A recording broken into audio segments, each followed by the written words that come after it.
So back again from Windy Acre Bees. We have Deadout number one, which would have been our second hive in, and their bottom screen board, the mite board, didn't look bad at all.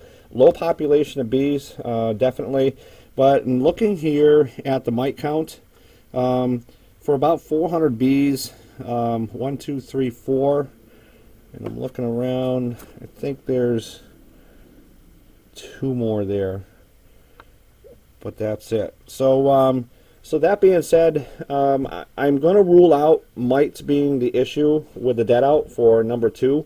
With that being said, I lean towards the fact that the low population did these girls in. Not enough to just keep, not enough to be sustained through the whole winter. The Deadout is probably definitely from the brutal cold. It's way below normal what we have this time of year. This is my jar here that we do the mite washes with. But yeah, they couldn't keep up with the food. They stayed clustered long enough without eating, protecting their queen and themselves, and not enough warm days, I don't think, to really keep some of them going till spring. And the other thing that I did note back in the fall was with this colony here that they did, in fact, the queen did stop laying early. She stopped laying in almost the beginning of October.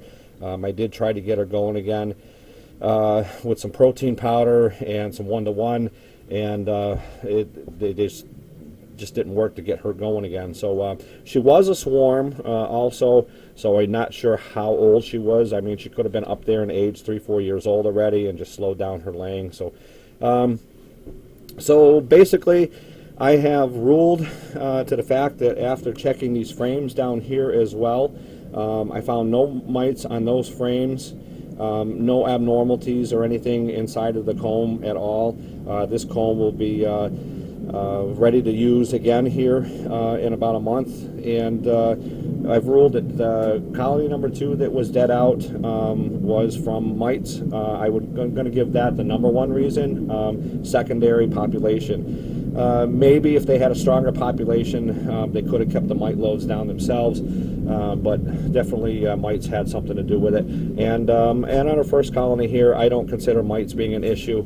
I consider the low population. So a live and learn for me again. This is why we do an inspection on these deadouts, to find out what went wrong, and just work that much harder to try to correct it. You know, again, we can do everything that we can. We can do the best that we can with our colonies here, and get them into winter with how we feel is best, but you know, we are going to lose some. And if you're looking for things to do, I have all of my frames, all my secondary frames are all new wires in them, new foundations. We're waiting on some shallow frames to come in so we can get them built and get them in our supers, and we're going to be pretty much ready to go here. We're a little bit ahead of schedule as far as our colonies and preparation for springtime. So everybody, just take heed of the stuff that I learn, and you know, use it to your advantage, and I'll use it to mine, and you know, we're going to keep doing what we can to eradicate these mites. So everybody have a good rest of your week. Like I said, this is a new video using a new camera, so I'm just getting to learn a lot of it, and I'm hoping it'll be a little better, and as we go into this next season, we'll definitely continue to follow our Flynn colony throughout their second year here, and we'll probably introduce another 1 or 2 colonies to follow along and learn from too. So have a good rest of your week, everybody.